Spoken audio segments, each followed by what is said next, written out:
지금 퇴직 생각 중이라면 멈추세요. 라는 말, 가볍게 들릴지 모르겠지만 실제로 많은 4,555세들이 조기 퇴직 후 뼈저리게 후회하고 있다는 걸 아시나요? 겉으론 이제 좀 쉬면서 살자, 건강도 챙기고 인생도 즐기자라는 말로 포장되지만 막상 퇴직 후에는 상상도 못한 현실이 기다리고 있습니다. 그 나이쯤 되면 회사에서 밀려나듯 나오게 되는 경우도 많고 자발적으로 그만두는 사람도 있지만 어느 쪽이든 준비 없이 조기 퇴직을 선택하는 건 퇴직이 아니라 추락에 가깝습니다. 여기 실제로 퇴직 후 후회를 토로한 사람들의 사례와 함께 4,555세 사이 조기 퇴직이 신중해야 하는 이유 8가지를 풀어드릴게요.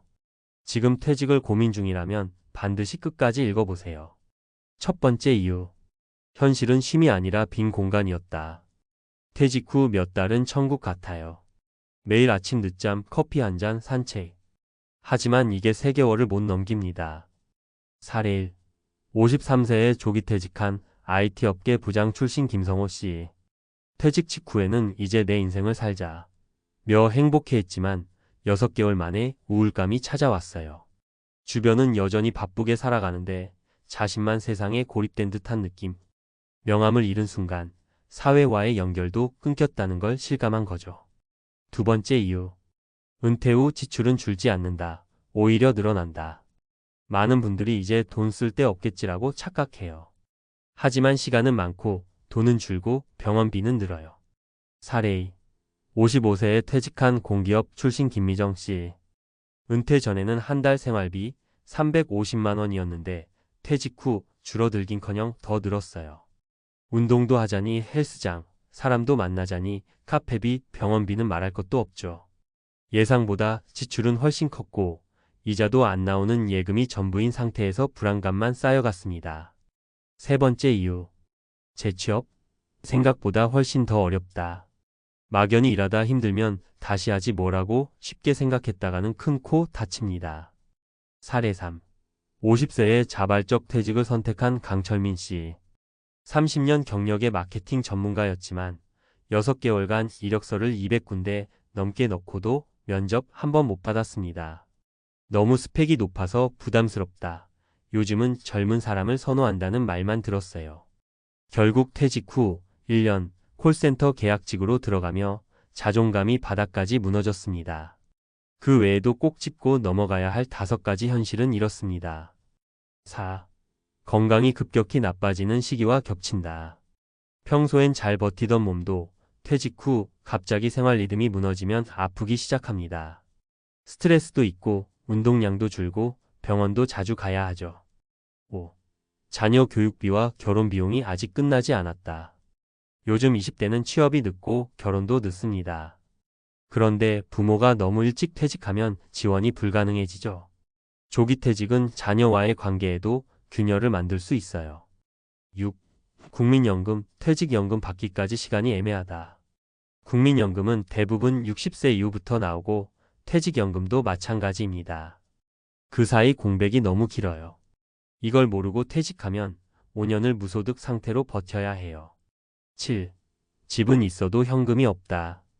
집값이 수억이지만 실제로 쓸 수 있는 돈은 한 푼도 없는 경우가 많습니다. 결국 대출을 받거나 집을 줄여 이사해야 하죠. 8. 배우자의 생각과 충돌이 커진다. 혼자 퇴직 결정을 했을 경우 집에서 매일 부딪히며 갈등이 커지는 일이 허다합니다.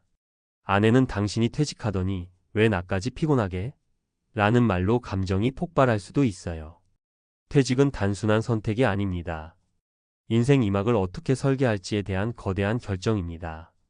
4,555세는 아직 충분히 생산적인 나이이고 내가 나를 버티게 하는 시간이기도 합니다.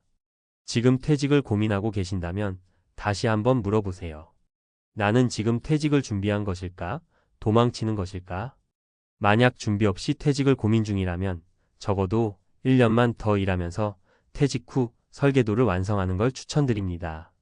그 1년이 인생 전체를 살릴 수도 있으니까요. 조기 퇴직을 고민하는 4,555세에게 꼭 드리고 싶은 말은 이겁니다. 단순히 직장을 나오는 문제가 아니라 당신의 전체 인생을 재설계하는 일입니다. 그리고 많은 분들이 이 과정을 너무 감정적으로 결정한다는 점이 문제예요. 갑작스런 조직 내 변화, 후배들의 압박, 상사의 냉소, 혹은 건강상의 일시적 피로.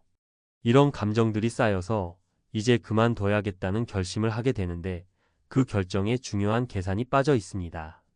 바로 퇴직 후의 숫자와 구조입니다. 퇴직을 결심하기 전 반드시 따져봐야 할 구체적인 체크리스트가 있습니다. 하나씩 풀어드릴게요. 첫째, 매달 최소 얼마가 있어야 버틸 수 있는가? 생활비는 기본이죠. 그런데 이게 단순한 식비, 공과금이 아니라 자녀 학비, 부모님 용돈, 보험료, 대출 이자, 예상치 못한 의료비, 이 모든 걸 포함해서 계산해 보셔야 합니다. 실제로 많은 분들이 퇴직 후 월 200이면 충분하겠지라고 생각하지만 막상 계산해 보면 35만 400은 기본입니다. 그 돈이 지금 준비되어 있는지 아니면 매달 현금 흐름이 나올 구조가 있는지를 반드시 체크해야 해요. 둘째, 국민연금 수령 시점까지의 공백을 채울 준비가 되어 있는가? 예를 들어 52세에 퇴직하면 국민연금은 최소 8년 후인 60세부터 수령하게 됩니다. 이 8년 동안은 무소득 상태일 확률이 높아요. 그런데 문제는 이 시기에 건강보험료는 지역 가입자로 전환되면서 훨씬 더 올라가고 부담은 더 커집니다. 국민연금을 늦게 받으면 수령액은 올라가긴 하지만 그 전에 버틸 수 있는 여윳돈이 없다면 의미가 없습니다. 셋째, 당신의 퇴직이 가족에게 어떤 파장을 줄 것인지 냉정하게 분석해야 합니다. 퇴직은 본인만의 문제가 아닙니다. 자녀가 아직 대학생이면 학비가 남아 있습니다. 결혼 전이라면 혼수나 전세 자금은 어딘가에서 나와야 하죠. 배우자가 아직 일하고 있다면 그 부담이 그대로 전가될 수도 있어요. 실제로 상담을 하다 보면 퇴직 후 아내와의 갈등이 더 깊어진다는 고백이 많습니다. 퇴직은 쉬는 게 아니라 누군가에게 짐이 될 수도 있다는 점을 꼭 기억하셔야 합니다. 넷째, 조기 퇴직 후의 계획이 명확한 수익 구조로 이어지는가? 어떤 분은 창업해볼까? 컨설팅으로 돈 벌면 되겠지라고 막연히 말합니다. 하지만 은퇴 후 창업은 실패 확률이 70% 이상이고 그나마 성공하는 케이스도 퇴직 전부터 수년간 준비한 경우입니다. 퇴직 후 시작해서 성공하는 경우는 정말 드뭅니다.